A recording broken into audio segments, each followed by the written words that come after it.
आज हम बात करने वाले हैं काइंड्स ऑफ नाउन, संज्ञा के प्रकार के दूसरे प्रकार के बारे में, आई मीन कॉमन नाउन के बारे में, जिसको हिंदी में हम जातिवाचक संज्ञा कहते हैं।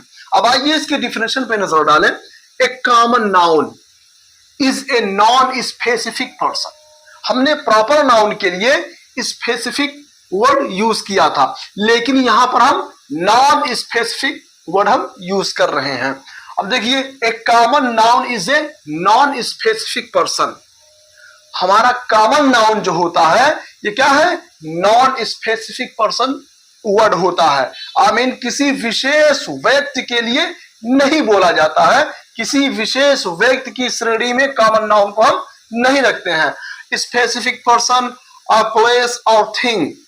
स्पेसिफिक पर्सन विशेष व्यक्ति, विशेष वस्तु, आई मीन विशेष स्थान के लिए हम कॉमन नाउन का प्रयोग हम नहीं करते हैं। सिर्फ प्रॉपर नाउन का हम किसी विशेष व्यक्ति, वस्तु, स्थान वगैरह का हम प्रयोग करते हैं, सिर्फ प्रॉपर नाउन के लिए। कॉमन नाउन हमारा नॉन स्पेसिफिक वर्ड है।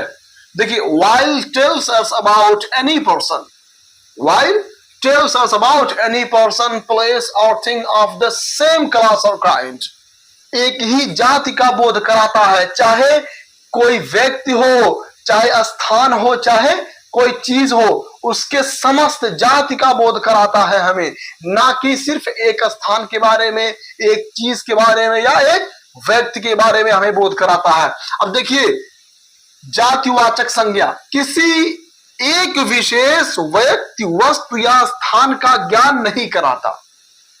किसी एक विशेष व्यक्ति, वस्तु या स्थान का ज्ञान हमें नहीं कराता, जबकि उससे एक ही जाति की समस्त वस्तुओं का बोध होता है। वस्तुओं के नाम, अब देखिए, टेबल।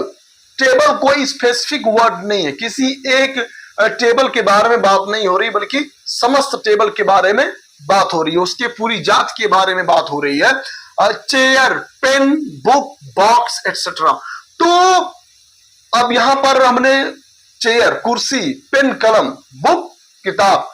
अब अगर हम किताब कहें या पेन कहें या कुर्सी वगैरह कहें, तो उसके समस्त जाति का हमें बोध हो रहा है, ना कि कोई पार्टिकुलर एक क्वालिटी की कुर्सी का ज्ञात हम कर रहे हैं, ना कि कोई एक स्पेशल बुक का हम ज्ञात कर रहे हैं, ना कि कोई एक संदूक का हम ज्ञात कर रहे हैं। हमें पूरी समस्त जाति के बारे में हम यहां दर्शा रहे हैं। जब हम कॉमन नाउन के बारे में बात करते हैं तो हम पूरे समस्त जाति को हम इंक्लूड करते हैं। अब देखिए, दूसरा, व्यक्ति तथा पशु पक्षी के नाम। Boy, girl, man, women, horse, cow, elephant, parrot, bird, kite etcetera.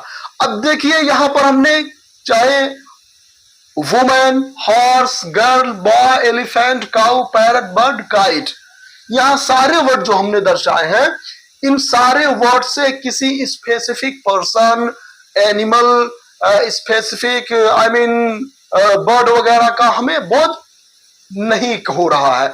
हम यहाँ पे उसके पूरे समस्त जाति को इंक्लूड करके आपके सामने दर्शा रहे हैं। आई मीन जब भी हम कॉमन नाउन का जिक्र करेंगे तो हम उसके कोई भी वर्ड अगर हम ले रहे हैं तो उसके पूरे समस्त जाति का हमें ज्ञात होता है, ना कि हम सिर्फ पार्टिकुलर किसी एक विशेष व्यक्ति, वस्तु, स्थान या कोई भी चीज हो, हम किसी विशेष एक के बारे में बात नहीं करते हैं। हम सिर्फ प्रॉपर नाउन में एक के बारे में बात करते हैं, एक विशेष के बारे में बात करते हैं। जहां पर कॉमन नाउन की बात आ जाती है वहां पर पूरे समस्त जाति का बोध होता है, ना कि स्पेशल किसी एक का बोध होता है। उम्मीद है कि आप सब समझ चुके होंगे। अब बेसिक क्लासेस चल रहे हैं, इसीलिए जो बेसिक टर्म के अकॉर्डिंग आ रहे हैं उनको हम लेकर के लीड कर रहे हैं। आगे क्लासेज में इन सब पे डीपली रोशनी डाली जाएगी, और तब तक के लिए